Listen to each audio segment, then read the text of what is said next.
मोनसे जिता जागता मोनसे एग्जाम्पल दङ DHD फंबायफोर दिनै फुङाव आङो उदालगुरियाव थायोबा सासे दिमा हासावनि सेंग्राया आंजों रायलायहरदों 6 शिड्यूल एमेन्डमेन्ट खालामनो नागिरदों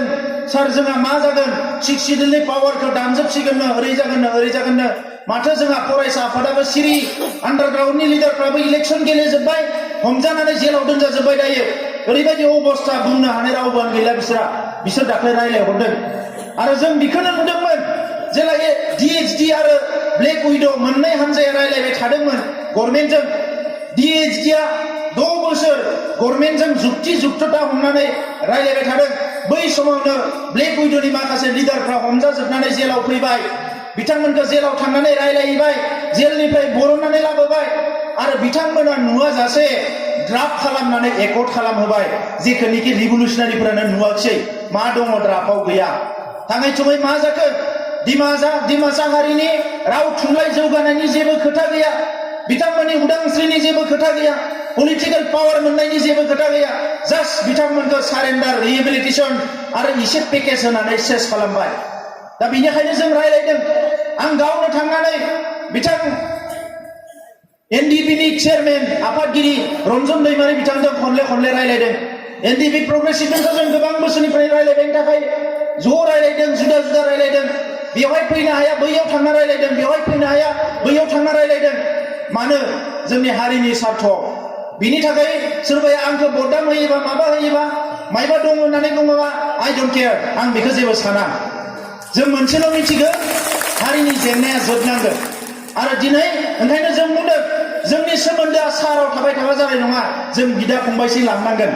सारा मालाय होनाय सोमोन्दोसो अबस्से NDFB हानाय नङा मोनसे आर्मि लाइननि डिसिप्लिन मानिनानै सोलिग्रा आफाद किन्तु ओरैनो जोंनि सोमोन्दोआ बयबो बिदा फंबायनि जानांगोन बिदा फंबायनि सोमोन्दोखौ सारा मालाबाबो रिप्लेस खालामनो हाया दा नंखायनो सोरबाया मोजां मोनदों ना गाज्रि मोनदों आं मिथिया जोंनि समाव जोङो बेखौ नाजादों आरो दिनै फैनानै बिथांमोना जि रायलायदों गभर्नमेन्टजों जोङो बिथांमोननिफ्राय मिथिनो लामा लादों जों जि रायलायनानै फैदों गभर्नमेन्टजों जों बिथांमोननो खोन्थानो जोङो लामा लादों दा बेबायदिनो जोङो मोनसे मेनटेन खालामनानै जोंनि लेभेलाव लाबोबाय दा मानगोनां रायजोफोर फार्स्ट जोंनि खौसेथिया जानांगोन बिग्रायारिफोरनि गेजेराव जोंहा होमबानिया मोनसे थाबोगोन राजखान्थि हान्जा रायजो राजाफ्राथ' मिथिया रायजो राजाफ्रा सानदों मा राजखान्थि हान्जाबाव खौसे जानांगौ नाथाय रायजो राजाफोर नोंथाङा आंहा साननाय बायदि गासैबो जाजोबनाय नङा मुलुगाव जोंबो बान्दासो मिथिंगानि माखासे थासारिनि बान्दा नोंथाङाबो बान्दा आंबो बान्दा नरेन्द्र मदियाबो बान्दासो सर्बानन्द सन'वालाबो बान्दा जानो हागौ बे राष्ट्रपति बे भारतनि थासारिया जेरै बुङो बिदिसो मावनांगोन बियो दा जोंहाबो बेबायदिनो ओंखायनो जोङो दिनै माखासे थासारिनि बान्दा जानो गोनां जायो आं बेखौनो बुंनो नागिरदों सुबुं समाजा सोदोमस्रि जौगानायनि जारिमिनखौ नायोबा मुलुगाव खुनु मोनसे जेंना गैया जेखौ मानसिया दबथायनो हायाखै मानसिया जेंनाजों दबथाय जानो नाङा जेंनाखौ जोंसो दबथायनांगोन जेंनाजों जों फेजेन जानो नाङा जेंनाखौ जोंसो फेजेननांगोन आरो ओंखायनो जोङो दिनै थिग खालामनांगोन जोंनि सुथुरा दाबो जोबाखै जोंहा इसिङारि सुथुर दङ आरो बायजोनि सुथुर दङ मोननै सुथुराबो गोथां बायजोनि जायफोर सोबख'ग्रा नासयग्रा जोंखौ गावथारग्रा जिनाहारि खालामग्रा न' बां सावग्रा हा हु सेनानै लाग्रा बे सुथुरा दाबो खिन्थु गुरै जायाखै बे गावनि जायगायाव गोरायैनो दङ फारसेथिं जोंहा इसिङावबो माखासे सुथुर दङ एखमबा गावनि मानसियाबो सुथुर जायो गावनिनो बेखौ जोङो नायनांगोन आरो गुबुन फारसेथिं जोंनि सालाय बिजौआव थाब फैयो नै सरकारा गावस्रा होलायबाय आमखा शर्माया गावस्रा होलायबाय आमखा महन्तआ गावस्रा होलायबाय 30-40 बोसोर जोङो मालायखौ आसि थुबोबाय नाथाय रायजोफोर आङो फोथायो मोनसे आसि मालायखौ दिन्थिबा मोनथाम आसिया गावखौनो दिन्थिफिनो जों बेखौ फोथायनांगोन ओंखायनो आंनि खोथाया जाबाय सोरबाया शर्माया महन्तआ सोरबा गस्वामिया सोरबा आमखा आमखिया जेसेबां दङ मानो जों मानो गावस्रानो जों गावस्राया जों बिनि थाखाय थियारि जानांगोन 100टा खोथा बुंथो जों मानिया बिथांमोना जोंनिख्रुइ बुद्धि गोनांसिन लेखा गोरोंसिन बिथांमोना जोंनि मोखांखौ नुबानो गोरबोनि खोथाखौ फरायनो हायो ओंखायनो बिथांमोननि रायलायनाया कनस्पिरेसिजोंसो जागायो जोंनिया रायलायनाया अनेस्टिजोंसो जागायो जोंनिया जाबाय अनेस्टि लाजि गुसु गिबांसै रायलायगोन जोङो दादा उमुक उमुक सार उमुक उमुक बिथांमोना बेबायदि नङा आरे তুমি কি কৰি আছা তুমি কি বড়লেণ্ড বিচাৰি আছা তুমি মন্ত্রী হবা লাগে অসমৰ CM হবা লাগে रायलायनाय बिदिसो फैयो किन्तु गोरबोआव बे गैया ओइ नों CM जानो बेथा ओरैसो सानगोन बिसोर नाथाय बिथांमोननि रायलायनाया कनस्पिरेसि फैयो नंखायनो बिथांमोना गोजौआव थायो जोंसो गोजौआव थानांगोन जों बे हानि फिसा आं गोदोनिफ्राय बुंबोदों आरो आंनि मेलेमाव आं बेखौनो मोनदों जारिमिनाव फरायनानै बेखौनो मोनदों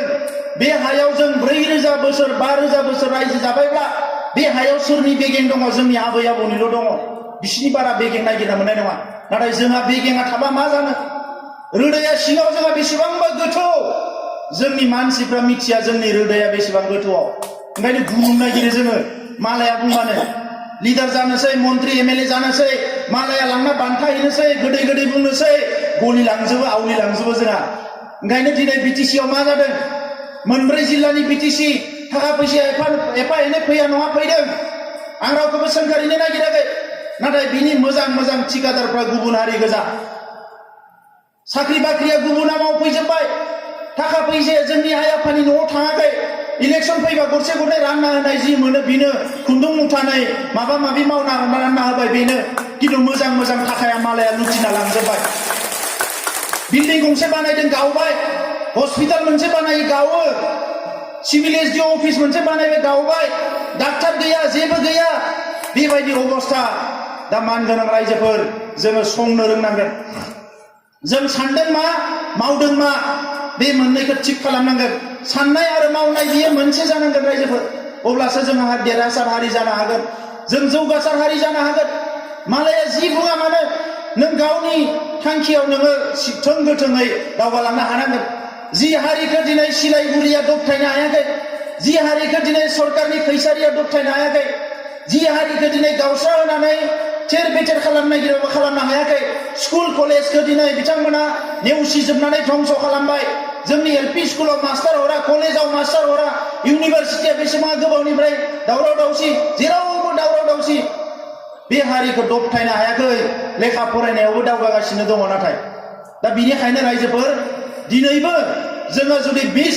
मोनसे उखुन्दैनि गेजेराव दङ होननानै सोरबा सानदोंबा बेखौ क्लियार खालामनानै ला जों खुनु उखुन्दैनि गेजेराव गैया बे हाया जोंनि जों बिनि थागिबि हारि बिनि मोजां गाज्रि साननो हानायनि गोहोआ जोंनियाव दङ जोंनि थांखांनाय सम जोंनि आथिखाल आरो इयुनखौ जोंनि बायदियै दानानै लानाया जोंनिसो खोथा मानगोनां रायजोफोर बिखौ रावनिबो खोथा खोनासंनो गोनां गैया दा नंखायनो दिनै गोसो गोरबोखौ दाद खालामनांगोन रायजोफोर बेवहाय गुलुं गुजुं जानांगौ जेबो गैया दिनैनि जि सोमावसारनाय बड'लेण्डखौ मोननो थाखाय जोंहा खुनु इमोसन गैला दायो इमोसनेल सेक्टरखौ जों बारबाय बर' हारिया मालाया बुंनाय बायदि अन्थाइ खुबैनांगौ मालाया बुंनाय बायदि लावथि होनांगौ मालाया बुंनाय बायदि अर लानांगौ न' बे सेक्टरखौ कमप्लिट बारजोब्बाय जोङो बर' हारिया मुलुगाव जेसेबां दावहा जादों गासैबो दावहाखौ जोङो एक्सारसाइज जों प्रेक्टिस खालामजोब्बाय सेगुवेरामोननि किउबानि बबेबा भियेटनामनि जेसेबां सिलाइनि दावहा बियो जोंनियावबो जादों जोंनि जोहोलावफ्राबो दावहा नांदों आर्मिजों भुटानाव दावहा नांदों बांलादेशआव म्यानमाराव जेरावबो थांनानै नांहैदों बेवहायबो नांदों गावबो गावथारजादों मालायखौबो गावथारदों दिनै मुलुगनि जेसेबां रिभलिउसन जादों बर' हारिनियावबो जादों दिनै लिरगिरि गैयाखायसो मोजाङै बुंग्रा मानसि गैयाखायसो नङाबा जोंनियावबो बेसेबा गिदिर मोनसे मुलुगनि गिदिर गिदिर दावहाफोर बायदि जोंनियावबो जालांबाय दा बेनो जोंनि मूलधन बेनो जोंनि केपिटेल आरो उनाव लामा थाबायनांगौ थाखाय दिनै 5,000 मानसिनि जिउ गारनाय आरो 25,000 जेल जानाय बेनो जोंनि मेन केपिटेल बिनि सायाव गसंनानै जों बड'लेण्डखौ सोरजिनांगोन आरो सासेबो बर' फिसाया जिउ होनो मोना दा नंखायनो दाख्लै बुंदों जोङो बे फासि होनायनि खोथा माबा माबि खोथा ओंखारनायाव जों दाख्लै क्लियारलि बुंदों जे दिनै गभर्नमेन्टआ मोनसे जाथिखौ सोरबा एजेन्सिनो गथायना होबा जानाय नङा होननानै हारसा रावजोंनो आङो बुंनानै होदों दाख्लै स्पिचआव बिथांमोनाबो खोनाहैदों गुबुन हारिनि मानसिफ्रा फन हरदों जे बियो ओरै जाबाय जों सानाखैनोमोन नोंसोर बुंजेननायखायसो जोंबो सानबाय जोंबो साननो स्टार्ट खालामदो बे जोंनि गोरबोआव नांदों नंगौ सोरबाया दाय मावदों बेखौ साजा होनो हागोन देशआव आयेन दङ देशआव कानुन दङ देशआव ल' अफ दा लेन्डआ साजा होगोन नाथाय मानो एसेबां हांखुर जादों मानो हांखुर जादों जि थासारियाव बिथांमोनखौ होनो नागिरदों फासि बिनिफ्राय सिगाङाव बेबायदि डाबल थासारि मावनाय मानसिफोर दङ बिथांमोनाथ' गिदिंगासिनो दङ माथो जेरावबो गैबावालाय बे बोरै जानो मोनखो दा आं बुंदों अब्ला जोंबो हिसाब लागोन 5,000 बर' मानसि बुथारग्राफोरखौ जोंबो केस होगोन आसामनि पुलिस थानाया लायाबा मा जानो आसामनि हाइकर्टआ लायाबा मा जानो जोङो दिल्लीयाव होगोन केस दिल्लीया लायाबा मा जानो जोङो एमनेस्टी इन्टारनेशनेलाव होगोन जोङो दिनै इन्टारनेशनेल एजेन्सिफोरनो जोङो केस होगोन आरो दिनै नङा गाबोन जोंनि 12,000 मानसि थैनाय बे साफ्रोमखौ हमनानै जेलाव सोनांगोन जोंनियाबो दावहाया बेजोंसो थांगोन होननानै आं बुंदों दा नंखायनो रायजोफोर दिनैनि दावहाया मेलेमनि दावहा दा जों बेखौनो खावलायनो नागिरदों दिनै गभर्नमेन्टआ आरो बुंबावनो नागिरदों जे फिसा हान्जा मोनसे थाबोबाय बे हान्जाखौ लाबोनांसिगौ होननानै दा सोरबा जोङो एखनबा बर'फ्रा थोंजों सानग्रा मानसि नालाय सानफ्लांगारो लावथि गैयाबा जानाय नङा साफा सानै लावथि लाग्राबो नांगौ होननानै नाथाय रायजोफोर बे समा बारबाय जोंनिया सिगां बिबुंथिगिरिफ्रा बुंलांदों जेला लादेना वर्ल्ड ट्रेड सेन्टारखौ जेला उरायदोंमोन आमेरिकायाव जेला बेबायदि गिदिर गाज्रि खामानि मावबाय बै समाव रिभलुसनारिफोरखौबो मुलुगाव टेररिस्ट नोजोरजों नायनो हमबाय दा नंखायनो दिनै जाय सिलाय लानानै सोमावसारगोन बिसोरखौ गासैखौबो टेररिस्ट नोजोरजोंसो नायगोन आरो गभर्नमेन्ट अफ भारत सरकारा बुंदों जे दिनै नर्थ इस्टआव सोरबा 50 सोरबा 60 लोगो नांनानैबो सिलाय लायो नंमारगौबो दिनै मणिपुर बायदियाव मोनसे हारियानो 10टा 15टा गाहाम माने सिलाय लाग्रा दङ दा बेजों दिनै बे सिलायनि जे रेगुलेसन बेहा गुन्दुगुल जाजोब्बाय मोनसे सम दङमोन बेखौ अनार होनाय जायोमोन रेसपेक्ट होनाय जायोमोन जेला माने मुलुगाव इउरपआव माने आफ्रिकायाव गोबां हादोराव जेला सिलाय लानानै उदांस्रि नागिरदोंमोन बै समाव बेहा मोनसे मर्यादा दङमोन आरो एनडिएफबिआ बेबायदि मोजां समावनो सिजफायार जादों ओंखायनो मोनसे मर्यादापूर्ण सिजफायार एनडिएफबिआ जादों नाथाय दिनै फैयै जेफोर थासारिया जाबाय सिलाय लानानै सोमावसारनायनि बेवहाय खुनु मोनसे चान्स गैला ओंखायनो आं खावलायगोन नोंथांमोनाबो खावलाय न'खरनि मानसिफोरखौबो खावलायगोन हाग्रायाव थाग्राफोरखौबो खावलायगोन बिथांमोना जाहाथे अननानै जोंनि रायज्लायग्रा ग्रुपफोराव फैनानै सामिल जाफैयो जोङो मोनसे बेखौ फोजोबनायाव लाबोनांगोन जोंहा थाबावगोन थामथि दावहा जोबनायनि उनाव आरो ब्रैथि दावहा थागोन जोंहा ब्रैथि दावहा जानायनि उनाव आरो बाथि दावहा थागोन दावहाया मालाबा जोबा बे रिले रेस बायदिसो गोदो जोंनि आबै आबौमोना मालायजों सै लै खालामजायोमोन बै समाव गावखौनो बेंनायनि दावहा बिनि उनाव जोंहा लिडारफ्रा फैबाय राव थुनलाइ बेंनायनि दावहा बिनि उनाव फैबाय हा बेंनायनि दावहा बिनि उनाव फैबाय आइडेन्टिटि कालचारखौ बेंनायनि दावहा बे दावहाया थांगासिनो थागोन नाथाय मुलुगा मा खावलायदों थासारिया मा खावलायदों बेखौ जोङो बुजिनो हानांगोन रायजोफोर दा नंखायनो दिनै इन्डियायाव जोंनो जाहाथे आसि थुनो हाया जोंखौ दिनै एखमबा पेपारे पट्रे टेररिस्ट माबा माबि होननानै जोंखौ बुंनो नागिरो सोरबाया सानो बेबो मोजां खोथा नों साननानै लानायसो खोथा बियो मानगोनां रायजोफोर दिनै मुलुगाव समाजाव मालायखौ गारनानै रायजो जानो हाया दिनै बिटिसि ओनसोलावबो जोंहा गोबां हारिफोर दङ जों बयजोंबो अनलायनानै रायजो जानांगोन